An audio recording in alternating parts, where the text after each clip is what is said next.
should outweigh national security? You may begin with your opening argument. Okay, we are for individual privacy and know that it should outweigh national security. We are dealing with a case where the FBI is asking Apple to unlock iPhones.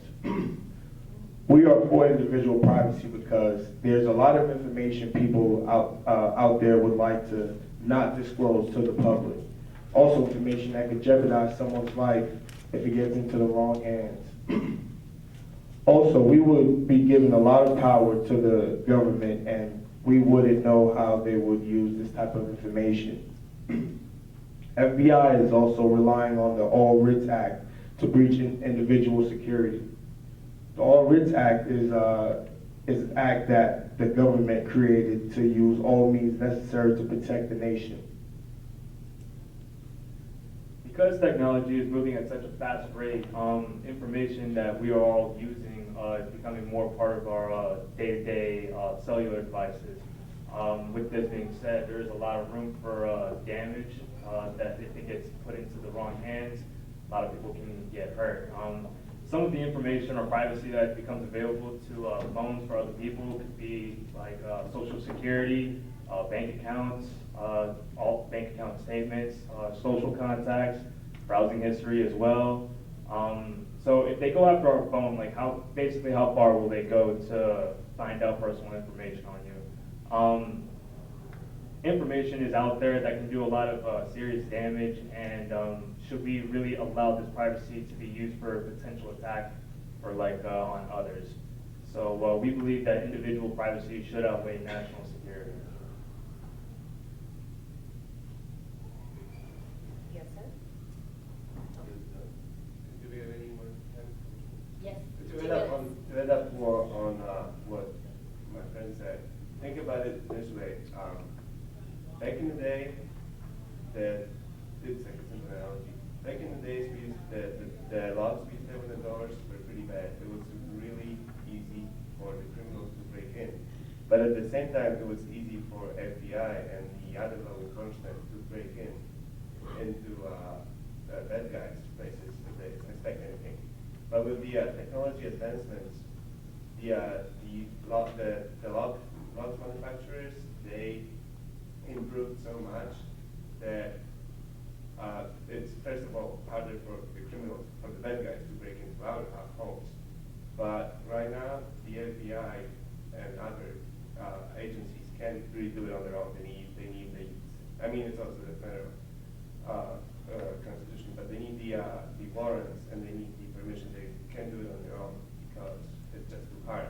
And it's the same thing that happened here with our phones.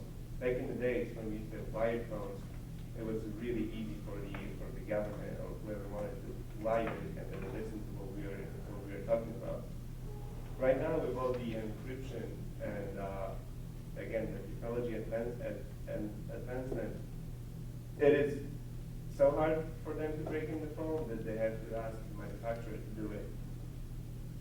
And what they're asking, basically. 30 seconds. Okay, them asking FBI asking Apple to create a vector to get into the iPhone is like FBI asking the lock manufacturers to go back to producing the previous locks that were easier to break in. And I don't think any of you would want to give up the security of your home for the FBI to. Yes, that's basically. I don't think any of you. I think all of you would agree with me that we have the right to stay secure in our own place, just like security of our own phones. Thank you. Team 6, national security should outweigh individual privacy. Your opening argument. We cannot continue to rely on our military in order to achieve the national security objectives that we've set. We've got to have a civilian national security force that's just as powerful, just as strong, just as well funded. Barack Obama.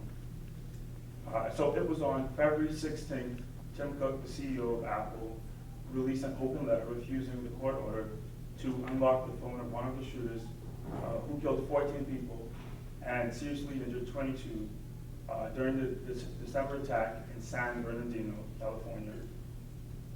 Our position is that national security undoubtedly outweighs individual privacy.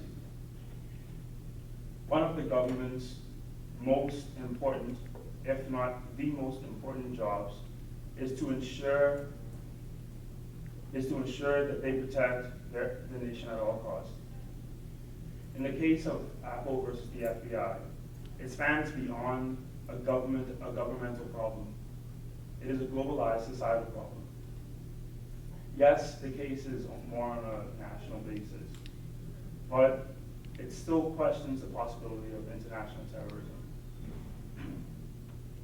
The biggest story out of Silicon Valley was Apple's battle with the FBI over a federal order to unlock the iPhone of a mass shooter. The company's refusal touched off a staring debate over privacy and security in the digital age. Cade Metz of Wired.com. Something we tied into our debate, into our research, was the company WhatsApp. If you guys aren't familiar with WhatsApp, it's a messaging company that deals in the same things as iMessage. So, like Apple, WhatsApp is in practice stonewalling the federal government.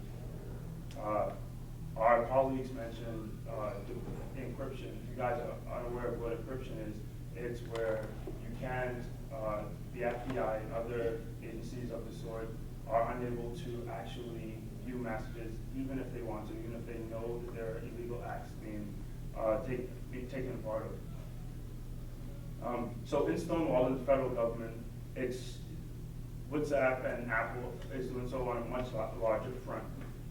It's a front that spans roughly 1 billion devices. The All Writs Act sets a precedent which justifies the efforts of the government.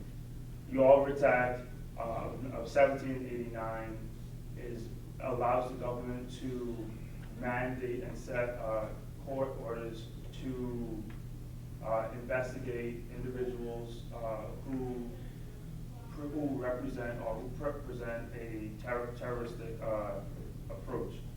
So the fact of the matter is that the FBI and other agencies are only interested in characters of suspect based on actions of their own. The misconception is that they are perusing a generalization of personal data. So each of us inside this room right now, the FBI wouldn't be looking into us unless we're suspicious on some report or another. In late 2014, WhatsApp encrypted a portion of its network.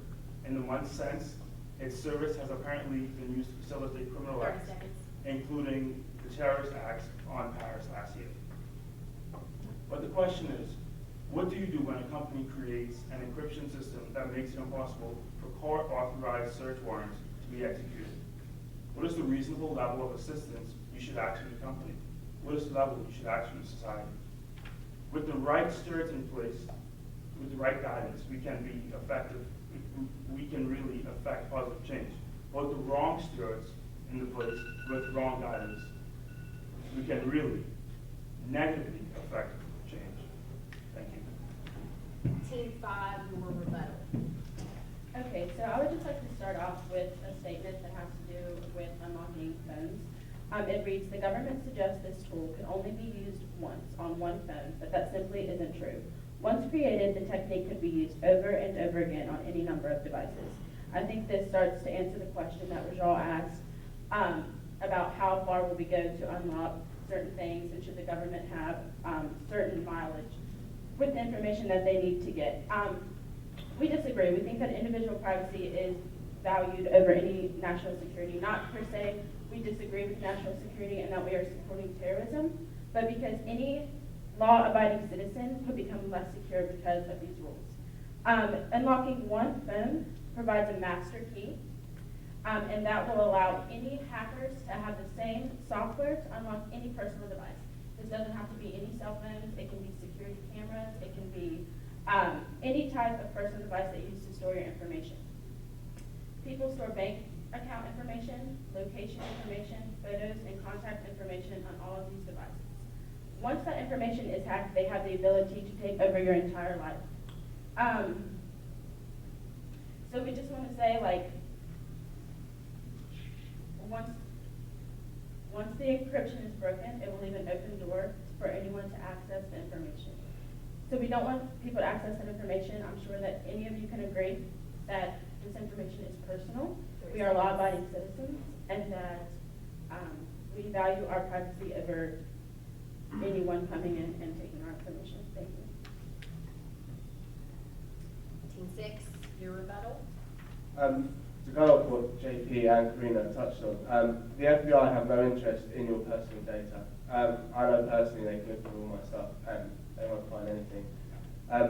They only look through what you have to target terrorists and potential terrorists. At some point in history, the terrorist attack on 9/11, the person who did it would have received a text message, I'm sure, or had some kind of communication through phone, whether it be email or text. So if we could get into the phones, I believe that could have been prevented. Secondly, like Shish said about breaking into our home and taking off the locks, I know I'd prefer a government agent to break into my home to protect me rather than be part of a terrorist statistic. Running off what this is all about, the electronic devices, the federal government has revised all the Rights Act in the 21st century to gain access to password-protected mobile phones. iPhone have actually created a new iOS operating system that has lesser security systems so that the government are able to get in to phones after the recent case.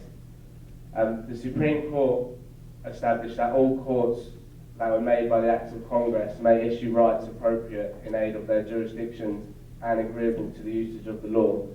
So that means any court in America is able to issue the Writs Acts.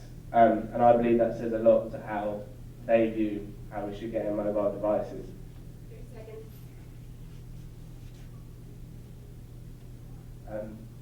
There are 4 conditions applicable for a Writs case, so it can be pushed through, and one of them is necessary or appropriate in aid of jurisdiction to a particular case. Like I touched on earlier, the FBI they never look in your personal data for emails and bank accounts, they only look for terrorist action. Okay, concluding remarks, Team 5. Okay. We support Apple and the stand they took in this case. As much as again we oppose terrorism and don't support it, we don't believe Apple should have been ordered to break into this phone, as this carries many various threats to all the users' privacy. The creation of this master key is an extremely powerful tool that can be easily overused either by governments or just by individuals who gain access to it. Benjamin Franklin once said, "They who can give up essential liberty to obtain a little temporary safety deserve neither liberty nor safety." So let's not agree to give up our liberty, our privacy. The constitutional rights that were given to us, but right now are slowly reduced or step by step taken away from us without us even realizing it. Let's step against the government sacrificing the good of all the iPhone users for the gamble of taking on one person's iPhone without even being sure if there's any useful information on it. Thank you.